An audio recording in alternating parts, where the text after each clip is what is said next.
नमस्कार दोस्तों। जैसे कि आप देख रहे हैं अपने स्क्रीन पर कि ये जो है मैथ्स विद जीनियस अमित पर ये क्लास 10th का फिजिक्स का बुक है। भारतीय वन बुक है ना। क्लास 10th की भारतीय वन बुक है, भौतिकी टू फिजिक्स की। तो फ्रेंड्स, इसमें टोटल जैसा कि आप देख रहे हैं कि इसमें टोटल 1 से लेकर 7 चैप्टर तक है, जिसमें 7 नंबर प्रैक्टिकल प्रयोगिकी है। मुख्य रूप से 1 से लेकर के 6 नंबर चैप्टर तक पढ़ना है। और हम इस चैप्टर में प्रत्येक चैप्टर का करा क्या रहे हैं, तो प्रत्येक चैप्टर के जितने भी इंपॉर्टेंट अति लघु लघु दीर्घ प्रश्न, सारे प्रश्न का हम क्वेश्चन आंसर देख रहे हैं, है ना। बिल्कुल सारे प्रश्न का क्वेश्चन आंसर देख रहे हैं। तो जिसमें हम पहला चैप्टर प्रकाश का प्रवर्तन, दूसरा चैप्टर प्रकाश का अपवर्तन का ऑलरेडी करा चुके हैं। अगर आप वो वीडियो नहीं देखें तो डिस्क्रिप्शन बॉक्स में उसका लिंक मिलेगा। इस बुक का पूरे अलग प्लेलिस्ट तैयार है, आप वहाँ जा कर के उसे देख सकते हैं। तो आज का हमारा चैप्टर जो है वह है मानव नेत्र, वायुमंडलीय अपवर्तन, वर्ण विक्षेपण, यानी कि तीसरा चैप्टर है ना। अगर आप क्लास 10th के स्टूडेंट होंगे और भारतीय वन बुक होगा आपके पास, तो ये तीसरा चैप्टर आप बिल्कुल देख पा रहे होंगे, है ना। तो चलिए शुरू करते हैं आज हम अपना तीसरा चैप्टर मानव नेत्र। तो देखिए, सबसे पहले हम ये जान लेते हैं कि इस चैप्टर में होगा क्या। पार्ट है कौन सा, मानव नेत्र है। और इसमें हम बहुत सारे वस्तुनिष्ठ, अति लघु लघु दीर्घ, यानी कि इस पाठ से संबंधित जितने भी महत्वपूर्ण प्रश्न उत्तर है सारे प्रश्न उत्तर को देखेंगे। तो चलिए शुरू करते हैं। और फ्रेंड्स, मैं आपको ये बता दूं कि ये सिर्फ और सिर्फ आंसर वीडियो है, ये कॉन्सेप्ट वीडियो नहीं है। मैं आपको एक बार फिर से बता दे रहा हूँ, सिर्फ और सिर्फ आंसर वीडियो। अगर आप नोट्स नहीं तैयार किए हैं या नोट्स आपको तैयार नहीं करना है, कम समय में पूरा कंप्लीट करना है ना, तो आप जो है इसकी मदद से आप पूरा कंप्लीट तैयार कर सकते हैं। और अगर आप कॉन्सेप्ट पढ़े होंगे तब तो और भी बहुत अच्छी बात है, आपको और बहुत अच्छे प्रकार से समझ में आएगा। लेकिन हमारे कॉन्सेप्ट वीडियो भी हैं, अगर आप कॉन्सेप्ट वीडियो देखना चाहते हैं तो वो भी प्लेलिस्ट में तैयार है, आप उसे भी जा कर के देख सकते हैं। तो ये सिर्फ और सिर्फ आंसर वीडियो है ना। तो चलिए शुरू करते हैं। फ्रेंड्स, सबसे पहले हम आते हैं अति लघु उत्तरीय प्रश्न पर। तो इस पाठ से संबंधित, मानव नेत्र पाठ से संबंधित जितने भी अति लघु उत्तरीय लघु दीर्घ सारे प्रश्न को हम देखेंगे। और सिर्फ यही बुक नहीं, फिजिक्स ही नहीं, ऐसा ही केमिस्ट्री का भी भारतीय वन बुक का है और बायोलॉजी का भी भारतीय वन बुक का। इसी प्रकार से आपको हमारे चैनल पर सबका अलग अलग बुक का प्लेलिस्ट तैयार है, आप वहाँ जा कर के चेक कर सकते हैं, है ना। इसके अलावे मैथ की बात करें तो doctor KC Sinha and NCERT का भी सॉल्यूशन है। और फिर अगर एसएसटी की बात करें तो भारतीय वन बुक का भी और एनसीईआरटी बुक का भी ऐसा ही एक एक क्वेश्चन सारा आपको जो है आंसर मिलेगा। और फिर सबसे इम्पोर्टेंट संस्कृत की बात करें तो संस्कृत का भी पूरा का पूरा हिंदी रूपांतरण, पूरा जो संस्कृत पूरे चैप्टर है तो उस पूरे चैप्टर का पूरा हिंदी ट्रांसलेट किया हुआ है और उसके महत्वपूर्ण प्रश्न उत्तर भी है। और फिर हिंदी और इंग्लिश का भी है, यानी कि एक प्रकार से बोलिए तो पूरा कंप्लीट क्लास 10th जो है आपको हमारे चैनल पर मिलेगा और सब प्लेलिस्ट में व्यवस्थित रूप में है ना। तो एक बार आप जो है क्लास 10th के स्टूडेंट हैं तो प्लीज़ एक बार आप जो है प्लेलिस्ट ज़रूर चेक करें और पूरे का पूरे वीडियो का लाभ उठाएं। और इसके अलावा क्लास 12th और जनरल कंपटीशन के लिए भी महत्वपूर्ण वीडियोस हैं, एनसीईआरटी सॉल्यूशंस हैं, है ना। तो आप एक बार ज़रूर जा कर के चेक करें। तो चलिए शुरू करते हैं इसके अति लघु उत्तरीय प्रश्न को। तो पहला प्रश्न है, नित्य गोलक की आकृति लगभग गोलाकार होती है, तब उसका व्यास लगभग कितना होता है। तो आंसर है, नित्य गोलक का व्यास लगभग 2.3 सेंटीमीटर होता है। दूसरा प्रश्न, नेत्र के उस गुण को जो भिन्न भिन्न दूरी पर स्थित वस्तुओं को फोकस करने में सहायता करता है उसे क्या कहते हैं। तो आंसर है, नेत्र की समंजन क्षमता। नेक्स्ट तीसरा प्रश्न, क्या विभिन्न दूरियों पर स्थित वस्तुओं के प्रतिबिंब को फोकस करने के लिए आँख के लेंस की फोकस दूरी सिलियरी पेशियों द्वारा परिवर्तित होती है। तो आंसर हाँ, यस। अगला 4 नंबर प्रश्न देखते हैं, चौथा नंबर, अस्पष्ट दर्शन की न्यूनतम दूरी का मान लगभग कितना होता है। तो आंसर है, अस्पष्ट दर्शन की न्यूनतम दूरी लगभग 25 सेंटीमीटर होती है। अगला 5वां प्रश्न देखते हैं, मानव नेत्र के 3 मुख्य दृष्टि दोषों के नाम लिखें। तो आंसर है 3 मुख्य दृष्टि दोष हैं निकट दृष्टि दोष, दूर दृष्टि दोष और जरा दूरदर्शिता। अगला छठा प्रश्न आते हैं। छठा प्रश्न है, नेत्र लेंस की फोकस दूरी कम हो जाने से कौन सा दृष्टि दोष होता है? तो आंसर है नेत्र लेंस की फोकस दूरी कम हो जाने से निकट दृष्टि दोष हो जाता है। अगला 7वां प्रश्न, किस दृष्टि दोष में किसी वस्तु का प्रतिबिंब रेटिना के पीछे बनता है? तो आंसर है दूर दृष्टि दोष में किसी वस्तु का प्रतिबिंब रेटिना के पीछे बनता है। अगला 8वां प्रश्न है, निकट दृष्टि दोष किस प्रकार के लेंस से दूर किया जाता है? तो आंसर है निकट दृष्टि दोष अवतल अर्थात अपसारी लेंस द्वारा दूर किया जाता है। अगला 9 नंबर प्रश्न, दूर दृष्टि दोष किस प्रकार के लेंस द्वारा दूर किया जाता है? तो आंसर दूर दृष्टि दोष को दूर करने के लिए उत्तल अर्थात अभिसारी लेंस का उपयोग किया जाता है। अगला 10 नंबर प्रश्न देखते हैं। तो 10 नंबर है, मानव नेत्र के सामान्य दृष्टि दोष के लिए दूर बिंदु तथा निकट बिंदु नेत्र से कितनी दूरी पर होते हैं? तो आंसर है मानव नेत्र की सामान्य दृष्टि के लिए दूर बिंदु नेत्र से अनंत दूरी पर और निकट बिंदु नेत्र से 25 सेंटीमीटर की दूरी पर होते हैं। अगला 11 नंबर प्रश्न, एक व्यक्ति के चश्मे में अवतल लेंस लगा है, उसे कौन सा दृष्टि दोष है? तो आंसर है चश्मे में अवतल लेंस लगने का अर्थ है कि उस व्यक्ति को निकट दृष्टि दोष है। अगला 12 नंबर प्रश्न देखते हैं। द्विफोक्सी लेंसों के ऊपरी भाग में कैसा लेंस होता है और निचले भाग में कैसा लेंस होता है? तो आंसर है ऊपरी भाग में अवतल लेंस होता है और निचले भाग में उत्तल लेंस होता है। अगला 13 नंबर देखते हैं प्रश्न, किसी व्यक्ति के चश्मे में लगे लेंस की क्षमता +2.5 डायोप्टर है, लेंस उत्तल है या अवतल? तो आंसर है लेंस की क्षमता के धनात्मक चिन्ह से स्पष्ट है कि चश्मे में लगा लेंस अभिसारी अर्थात उत्तल है। अगला 14 नंबर प्रश्न को देखते हैं। जब हम नेत्र से किसी वस्तु की दूरी को बढ़ा देते हैं तो नेत्र में प्रतिबिंब दूरी का क्या होता है? तो आंसर है समंजन के कारण प्रतिबिंब दूरी अपरिवर्तित रहती है। अगला 15 नंबर प्रश्न, श्वेत प्रकाश के उसके अवयवी वर्णों यानी कि रंगों में विभाजन को क्या कहते हैं? तो आंसर है प्रकाश का वर्ण विक्षेपण कहते हैं।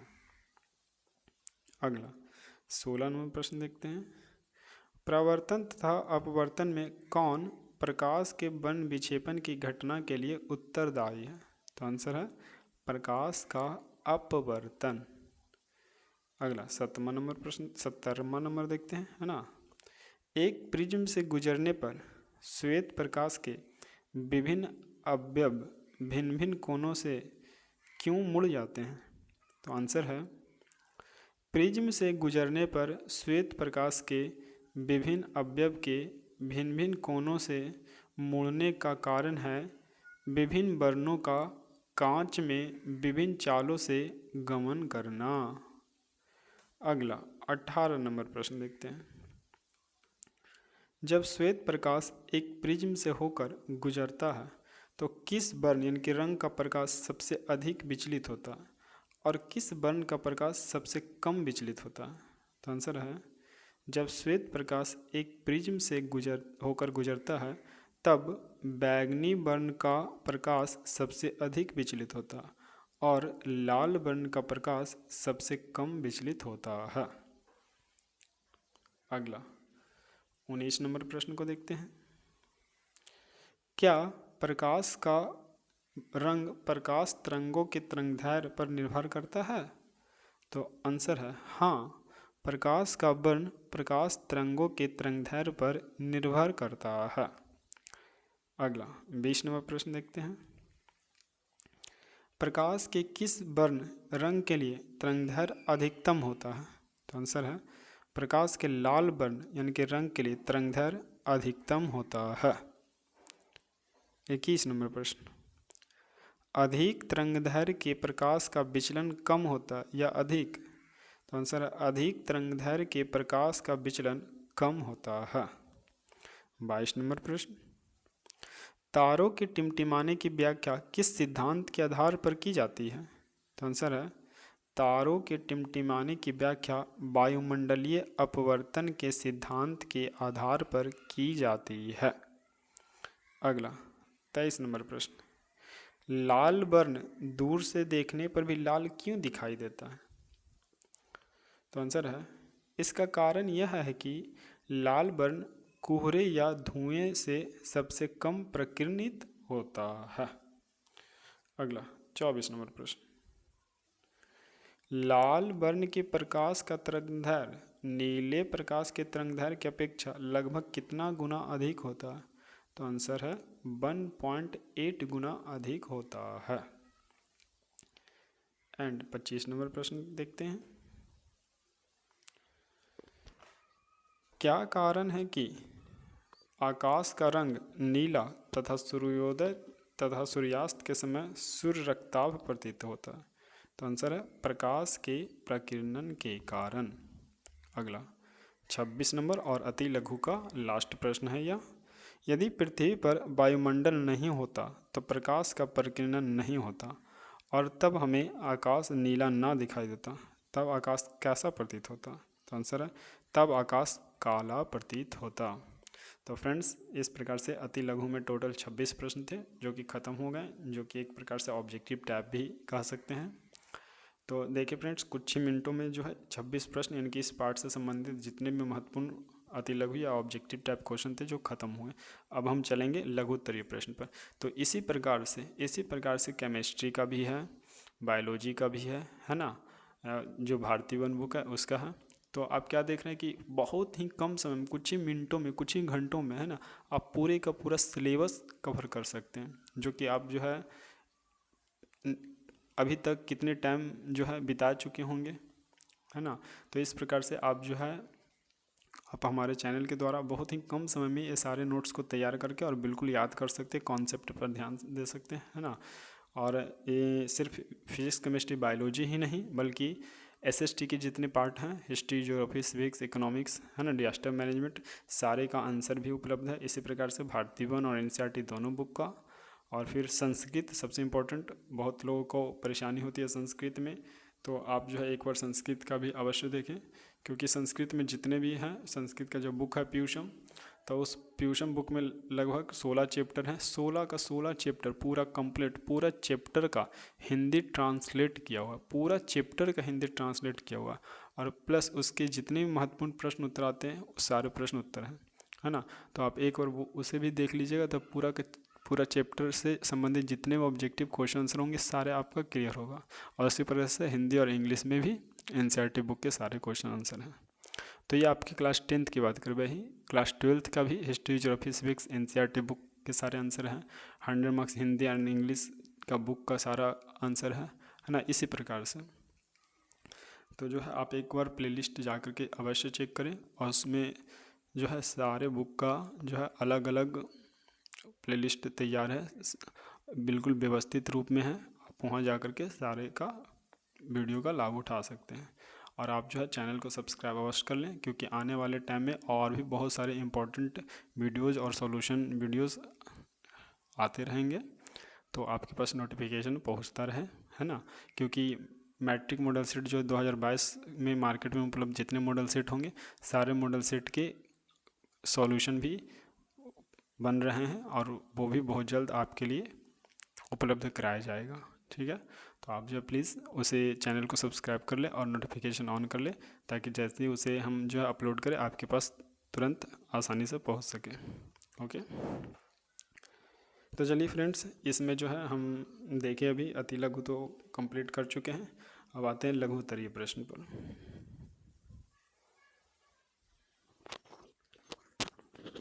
तो देखिए आपके स्क्रीन पर दिख रहा होगा लघु उत्तरीय का पहला प्रश्न।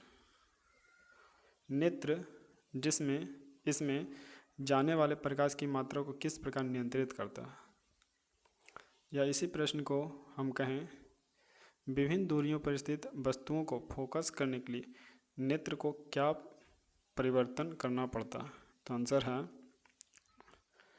जब बहुत दूरी की वस्तु देखी जाती है तब सिलियरी पेशियों में तनाव कम रहता है, जिससे नेत्र लेंस की उत्तलता कम होती है और उसकी फोकस दूरी बढ़ी रहती है।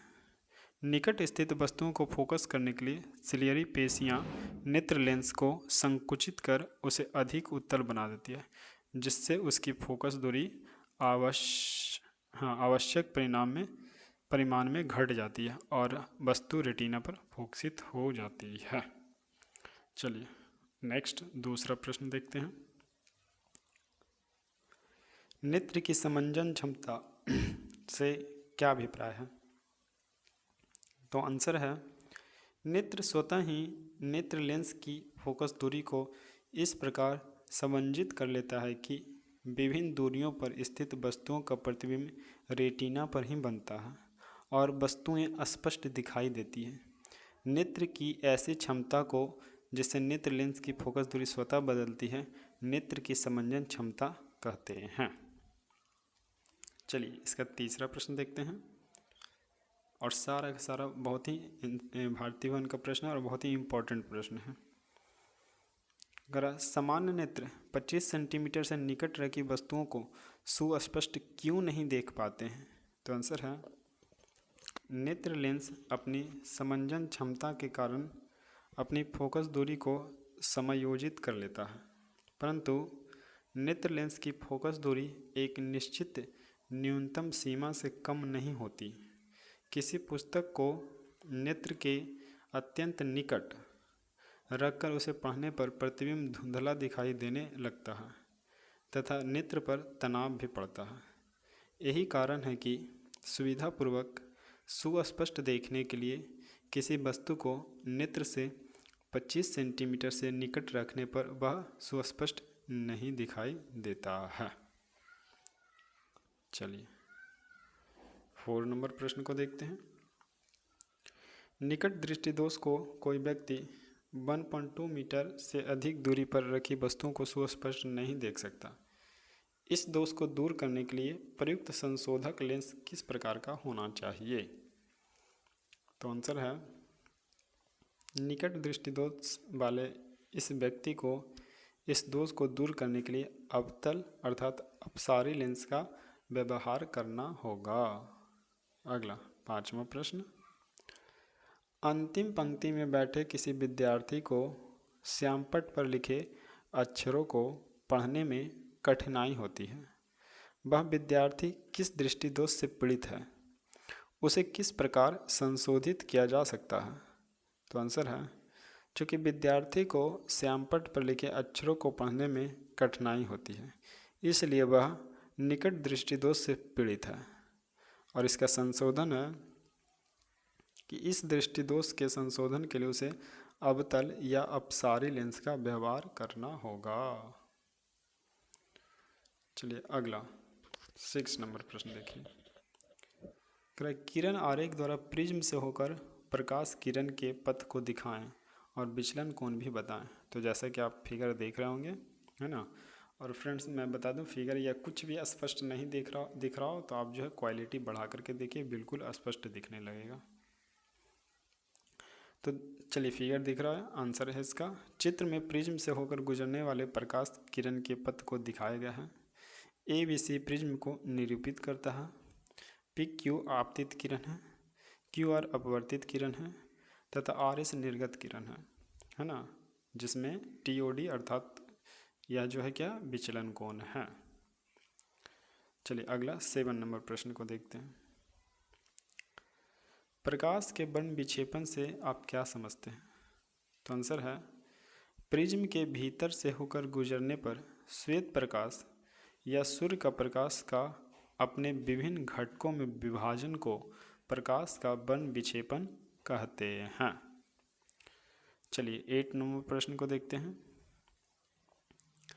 किसी अंतरिक्ष यात्री को आकाश नीले की अपेक्षा काला क्यों प्रतीत होता है?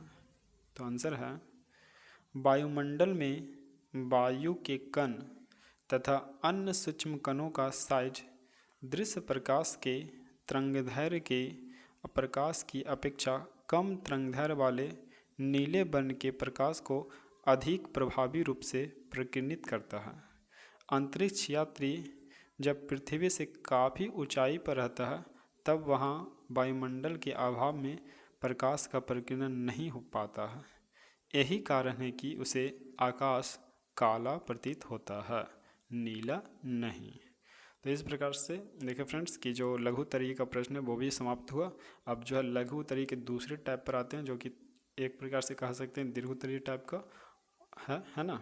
तो चलिए इस पर भी इसे भी शुरू करते हैं।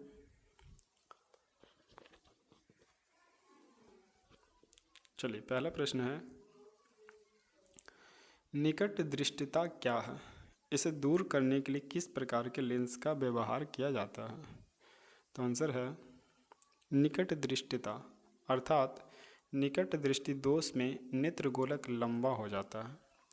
इसके फलस्वरूप दूर स्थित वस्तु पर के किसी बिंदु से आती लगभग समानांतर किरणें रेटिना के सामने फोकस हो जाती है, अर्थात प्रतिबिंब रेटिना के सामने बनता है। और इसका उपचार है कि इस दृष्टि दोष को दूर करने के लिए अवतल अर्थात अपसारी लेंस का उपयोग करना होगा। अगला दूसरा नंबर प्रश्न को देखिए। दूरदृष्टिता नामक दोष का क्या कारण है? इसे दूर करने के लिए किस प्रकार के लेंस का व्यवहार किया जाता है? तो आंसर है दूरदृष्टिता अर्थात दूरदृष्टि दोष की स्थिति में नेत्र गोलक छोटा हो जाता है। इसके फलस्वरूप निकट बिंदु यानी कि 25 सेंटीमीटर पर रखी वस्तु का प्रतिबिंब रेटिना के पीछे बनता है और वस्तु धुंधला दिखाई पड़ता है। और इसका उपचार है इस दोष को दूर करने के लिए उत्तल अर्थात अभिसारी लेंस का व्यवहार किया जाता है। चलिए नेक्स्ट तीसरा प्रश्न को देखते हैं। नेत्र के दो मुख्य दोषों के नाम लिखें। इनके उपचार के लिए किस प्रकार के लेंसों का व्यवहार किया जाता है? तो आंसर है नेत्र के दो मुख्य दोष निम्नलिखित हैं। पहला निकट दृष्टि दोष और तथा दूसरा दूर दृष्टि दोष। तो उपचार क्या है? निकट दृष्टि दोष के उपचार के लिए अवतल अर्थात अपसारी लेंस का व्यवहार किया जाता है। वहीं दूर दृष्टि दोष के उपचार के लिए उत्तल अर्थात अपसारी लेंस का व्यवहार किया जाता है ना। अच्छा, एक था कन्वर्जिंग और एक था डाइवर्जिंग। चलिए नेक्स्ट 4 नंबर प्रश्न पर आते हैं।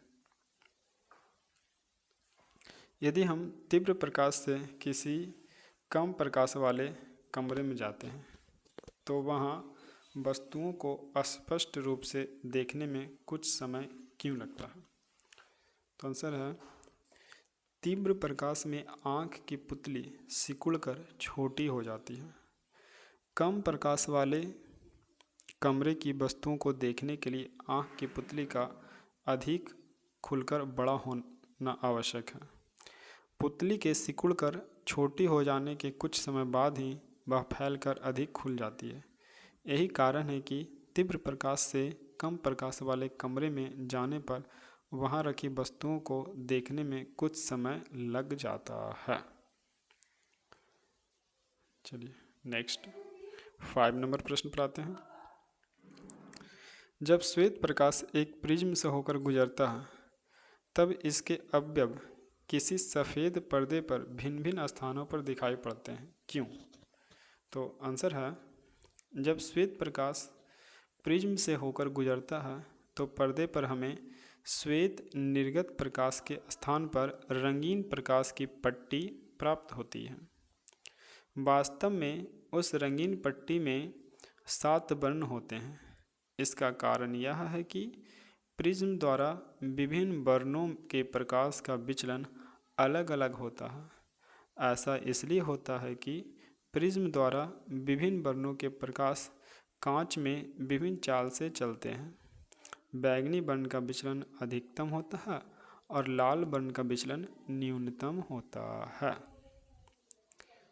चलिए अगला 6 नंबर प्रश्न पर आते हैं।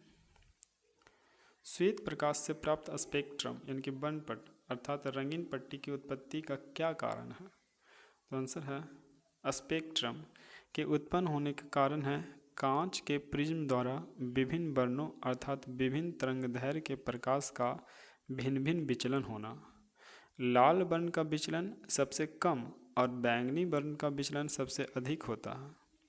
प्रिज्म द्वारा विभिन्न वर्णों के भिन्न भिन्न विचलन का कारण है विभिन्न वर्णों के प्रकाश का कांच में विभिन्न चाल से गमन करना। वास्तव में कांच में बैंगनी वर्ण के प्रकाश की चाल लाल वर्ण के प्रकाश की चाल की अपेक्षा कम होती है। अगला 7 नंबर प्रश्न पर आइए।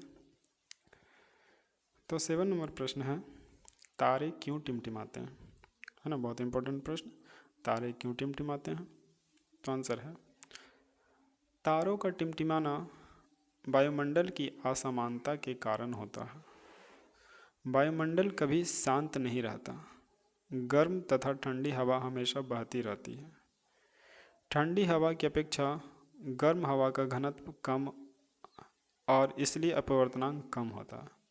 अतः तारों से किरणें जितने समय में प्रेक्षक तक पहुंचती हैं उतने समय में वे किरणें वायुमंडल में होने वाले परिवर्तनों के कारण अगल बगल मुड़ जाती हैं।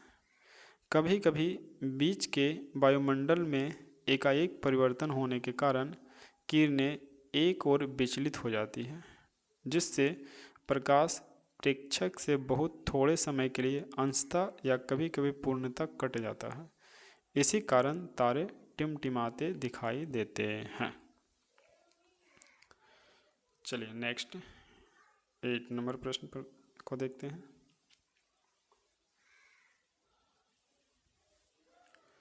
व्याख्या करें कि ग्रह क्यों नहीं टिमटिमाते हैं? तो आंसर है ग्रहों के नहीं टिमटिमाने का कारण यह है कि वे तारों की अपेक्षा पृथ्वी के बहुत निकट हैं। तारों से आने वाला प्रकाश अनंत दूरी से आने के कारण बिंदु स्रोत से आता हुआ माना जा सकता है और इसलिए संक्रांतीय किरण पुंज से अपवर्तन का प्रभाव आसानी से देखा जा सकता है। ग्रहों को विस्तृत स्रोत का प्रकाश माना जा सकता है, इसलिए किरणपुंज विस्तृत क्षेत्र में फैल जाता है। ग्रहों से आने वाला प्रकाश हमारी आंखों पर एक तारे के प्रकाश की तुलना में बहुत बड़ा कोण बनाता है। अतः इन किरणों में वायुमंडल में जो अपवर्तन होता है वह नगण्य होता है। चलिए 9 नंबर प्रश्न आते हैं। इंद्रधनुष क्या है? यह कैसे उत्पन्न होता है? तो आंसर है इंद्रधनुष बरसात के दिनों में वर्षा के पश्चात आकाश में जल के छोटे छोटे कणों में दिखाई देने वाला प्राकृतिक स्पेक्ट्रम है। इंद्रधनुष वायुमंडल में उपस्थित जल के छोटे छोटे बूंदों द्वारा सूर्य के प्रकाश के वर्ण विक्षेपण के कारण उत्पन्न होता है। जल के छोटे छोटे बूंद छोटे प्रिज्म जैसा कार्य करते हैं। सूर्य से आने वाले प्रकाश को ये बूंदें अपवर्तित तथा विक्षेपित करने के बाद इसे आंतरिक प्रवर्तित करती है। फिर अंत में जल की बूंदों से बाहर निकलते समय सूर्य के प्रकाश को पुनः अपवर्तित करती है। इन प्रक्रियाओं के पश्चात विभिन्न वर्ण यानी कि प्रेक्षक के नेत्रों तक पहुँचते हैं। तो इसका अर्थ हुआ कि इंद्रधनुष हमेशा सूर्य के विपरीत दिशा में बनता है, अर्थात यदि सूर्य प्रेक्षक की पीठ की ओर हो तो वह आकाश की ओर धूप वाले किसी दिन में इंद्रधनुष देख सकता है।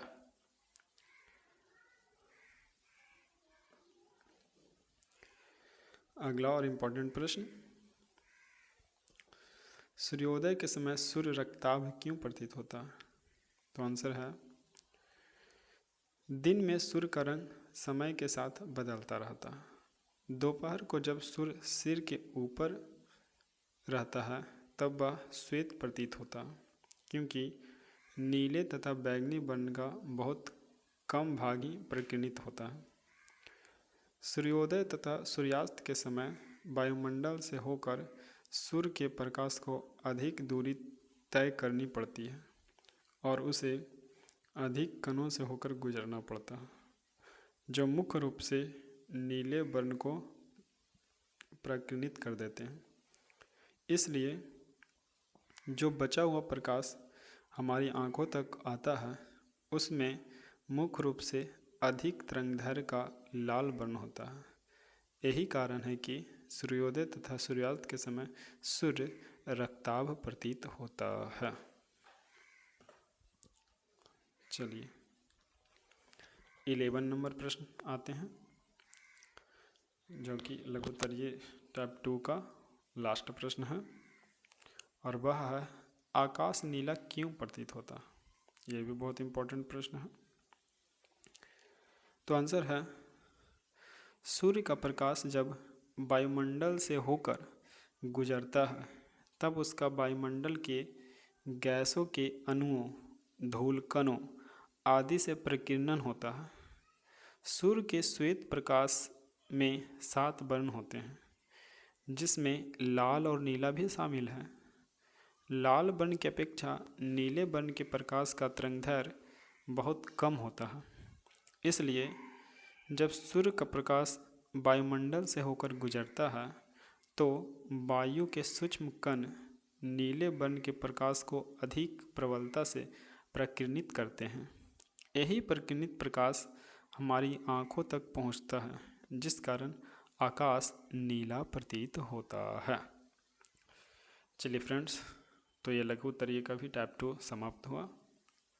अब हम आएंगे दीर्घ उत्तरीय प्रश्न पर।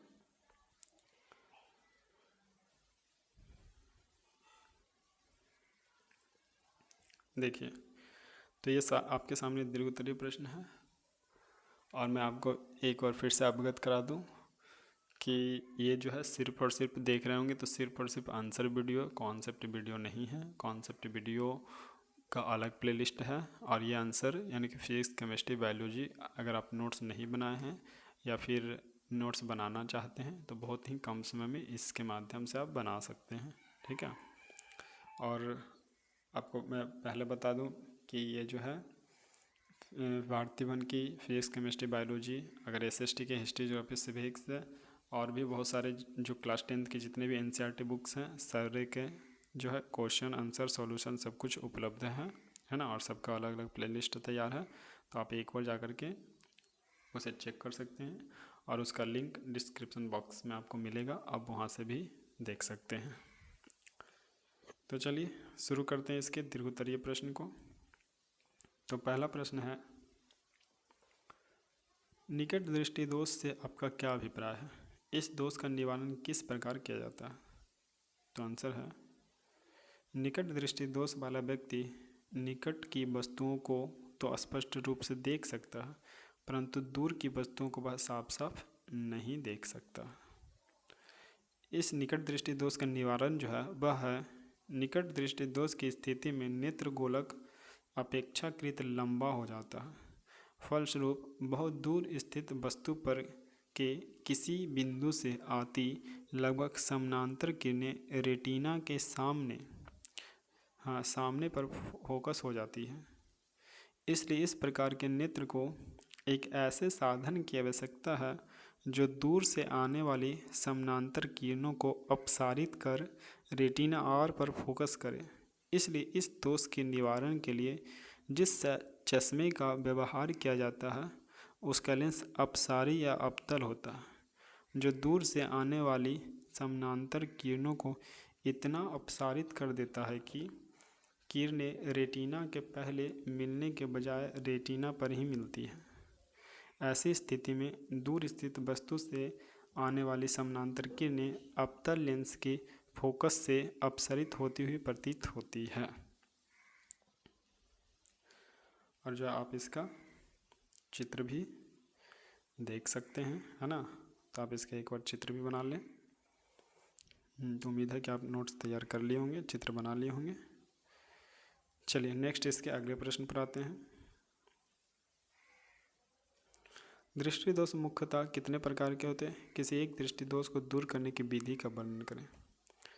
तो आंसर है दृष्टि दोष मुख्यतः दो प्रकार के होते हैं, निकट दृष्टि दोष तथा दूर दृष्टि दोष। दृष्टि दोष को दूर करने की विधि, तो पहला है निकट दृष्टि दोष को दूर करने की विधि के लिए जो है आप सिंपल है कि एक विधि का वर्णन करना है, तो अभी तो निकट दृष्टि दोष का वर्णन किए थे, यही वाला है ना। तो ये जो है निकट दृष्टि दोष को दूर करने का वर्णन किए थे, तो ये जो है निकट दृष्टि दोष का वर्णन हो गया। ठीक है, चलिए नेक्स्ट अगले प्रश्न पर आते हैं। दूर दृष्टि दोष से आप क्या समझते हैं? इस दोष का निवारण किस प्रकार किया जाता है? तो देखिए अब जो है इसके पहले फर्स्ट नंबर में निकट दृष्टि दोष था पूरा डिटेल, वह क्या और उसका वर्णन, और यह है दूर दृष्टि दोष। तो दूर दृष्टि दोष क्या है और इसका वर्णन को देखते हैं। तो दूर दृष्टि दोष से आप क्या समझते हैं? इस दोष का निवारण किस प्रकार किया जाता है? तो आंसर है दूर दृष्टि दोष। हाँ, दूर दृष्टि दोष वाला व्यक्ति दूर की वस्तुओं को तो साफ साफ देख लेता है, परंतु निकट की वस्तुओं को स्पष्ट नहीं देख पाता। तो क्या है यह जो दूर दृष्टि का निवारण? तो दूर दृष्टि दोष की स्थिति में नेत्र गोलक अपेक्षाकृत छोटा हो जाता है, फलस्वरूप सामान्य निकट बिंदु पर रखी हुई वस्तु का प्रतिबिंब आई रेटिना आर के पीछे बनता है। इसलिए एक ऐसे साधन की आवश्यकता है जो निकट पर स्थित वस्तु से चलने वाली किरणों को अभिसरित कर प्रतिबिंब को रेटिना आर पर बना दे।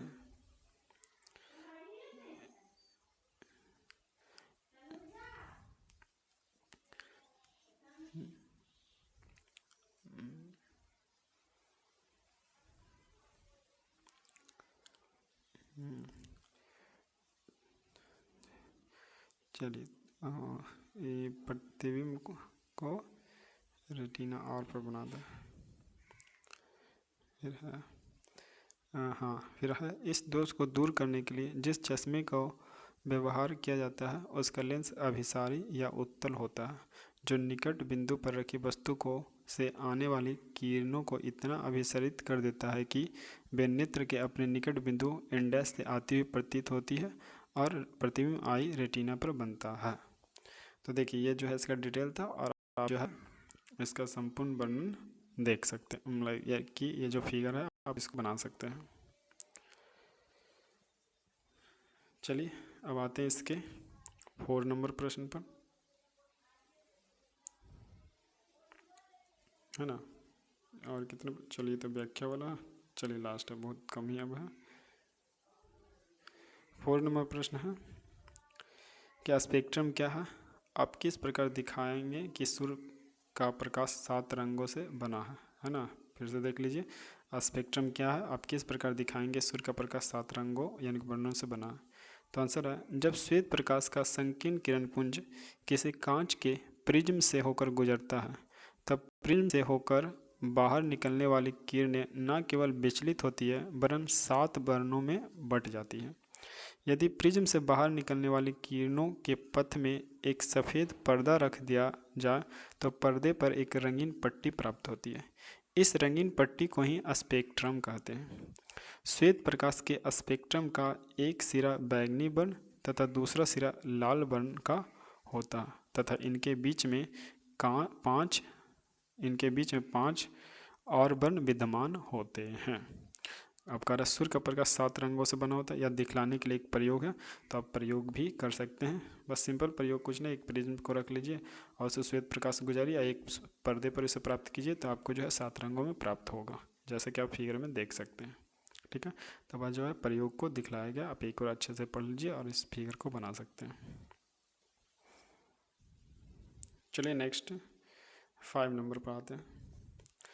तो 5 में है कि एक प्रयोग द्वारा दिखाएं कि श्वेत प्रकाश के अवयव रंग को मिलने से श्वेत प्रकाश का पुनर्निर्माण होता है। मतलब कि इसमें सिंपल बोला है क्या कि प्रयोग जो है इसमें आप देख सकते हैं कि एक पहले प्रिज्म लेंगे, उससे श्वेत प्रकाश गुजारेंगे तो वर्ण विक्षेपित होकर हमें 7 रंग प्रकाशित होगा, और जब उस 7 रंगों को उसके विपरीत प्रिज्म यानी कि उसके उल्टा प्रिज्म से जब गुजारेंगे तो फिर पुनः वह जो है श्वेत प्रकाश हमें देगी।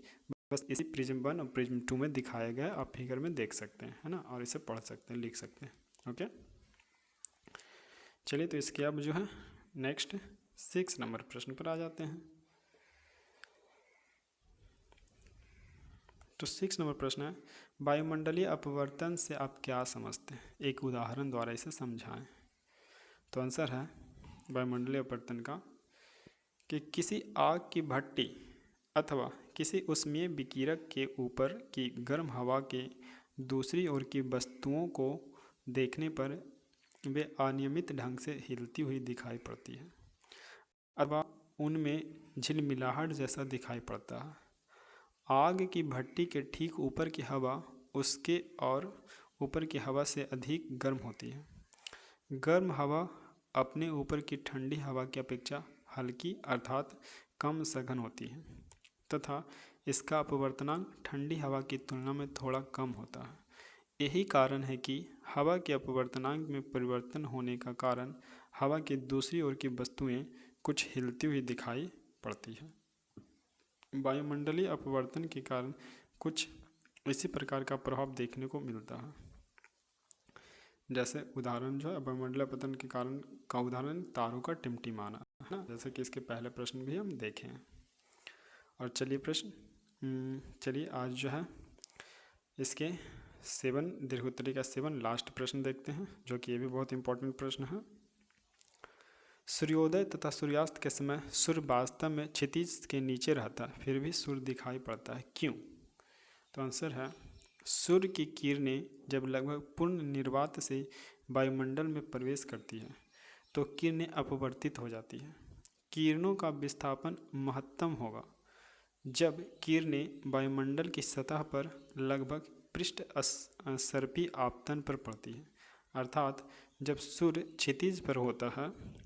अपवर्तन के कारण किरणें नीचे की ओर मुड़ जाती हैं, अतः सूर्य अपनी वास्तविक ऊंचाई से अधिक ऊंचा दिखाई पड़ता है।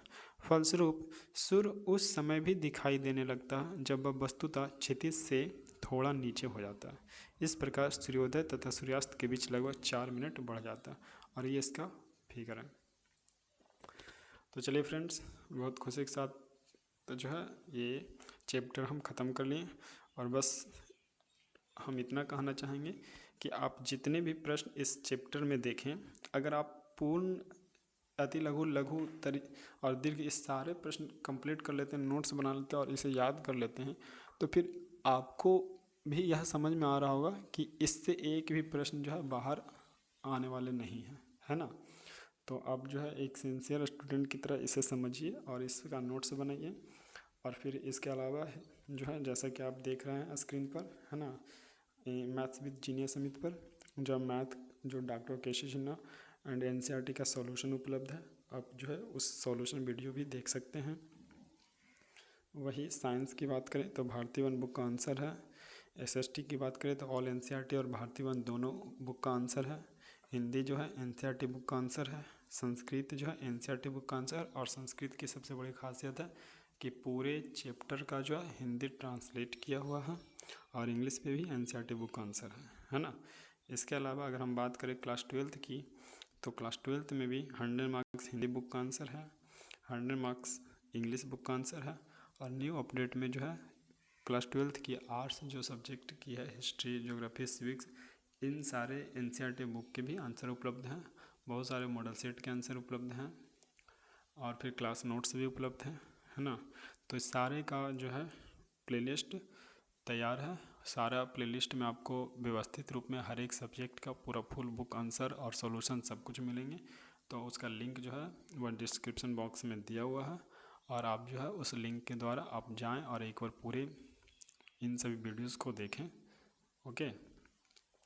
और वही अगर हम बात करें कि कंपटीशन के लिए, तो इसके भी नवीन अंकगणित जो है डॉक्टर आर.एस. अग्रवाल जी का बुक है, उसका भी सॉल्यूशन उपलब्ध है। महेश मिश्र जी का भी सॉल्यूशन उपलब्ध है। तो ये सारे जितने भी आपको बताया जा रहा है सबका सॉल्यूशन उपलब्ध है। तो कुछ का जो है सॉल्यूशन चल रहा है, बहुत सारे वीडियो आपको चैनल पर डाल चुके हैं, और कुछ और आने वाले टाइम में डाला जाएगा, है ना। जैसे कि अगर हम मैट्रिक के 2022 का जो मॉडल सेट की बात करें, तो मार्केट में उपलब्ध जितने भी मॉडल सेट होंगे मैट्रिक के, जैसे कि बीवीडी, आलोक, टारगेट, भारतीय भवन, A1, तो इस सारे मार्केट में उपलब्ध मैट्रिक मॉडल सेट के सॉल्यूशन पर काम चल रहे हैं। और जैसे जैसे मॉडल सेट आते जाएंगे उसके सॉल्यूशन होते जाएंगे, और आपके लिए वह जो है सॉल्यूशन वीडियो भी बहुत जल्द उपलब्ध कराया जाएगा। इसलिए प्लीज़ आप चैनल को सब्सक्राइब कर लें और नोटिफिकेशन ऑन कर लें, ताकि जैसे ही बहुत सारे इंपॉर्टेंट वीडियोस और model set answer solution videos जब हम अपलोड करें तो आपके पास तुरंत मैसेज उसका पहुंच सके। ओके, चलिए फ्रेंड्स, बहुत बहुत धन्यवाद आपका, थैंक यू।